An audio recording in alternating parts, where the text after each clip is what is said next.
চট্টগ্রাম জেলার ফটিকছড়ি উপজেলার পাঁচপুকুরিয়ায় শ্রী শ্রী হালদেশ্বরী কালী মন্দিরটি অবস্থিত।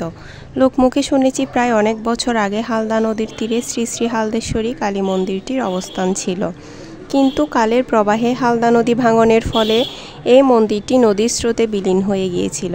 সেখানকার একজন স্থানীয় মানুষের ছিল এই মন্দিরটি।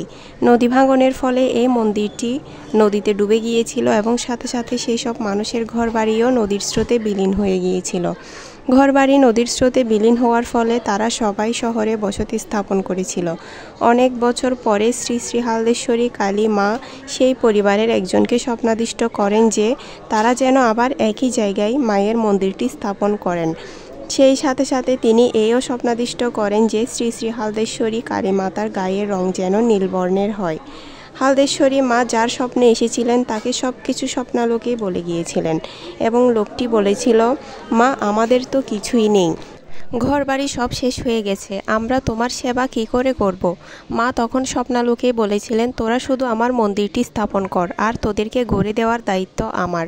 মা তার কথা রেখেছেন। মা সেই পরিবারের সকল সদস্যকে প্রতিষ্ঠিত করে দিয়েছেন যাতে তারা খুব ভালোভাবে মায়ের সেবা করতে পারে। এখন সেখানে খুব সুন্দরভাবে নিত্য পূজা করা হয় এবং অমাবস্যা তিথিতে অমাবস্যা পূজা করা হয়। আমি আপনাদেরকে শ্রী শ্রী হালদেশ্বরী কালী মন্দিরের যে ইতিহাসটির কথা বলেছি সেটি আমি সেখানকার স্থানীয় মানুষের মুখে শুনেছি। আমার জানার মধ্যে যদি কোনো ভুল হয়ে থাকে তবে অবশ্যই আপনারা আমাকে সংশোধন করে দিবেন। এই মন্দিরটি একদম হালদা নদীর পাশে অবস্থিত, খুব মনোরম পরিবেশ। আমরা যখন গিয়েছিলাম তখন আকাশ অনেক মেঘলা ছিল এবং সেখানে হাত প্রসাদের আয়োজন ছিল। মায়ের মুখটি দেখলে মনে অনেক প্রশান্তি চলে আসছিল। এই ভিডিওটি ভালো লাগলে অবশ্যই শেয়ার করবেন এবং সবাইকে এই মন্দিরের ইতিহাস সম্পর্কে জানার সুযোগ করে দিবেন। ধন্যবাদ সবাইকে।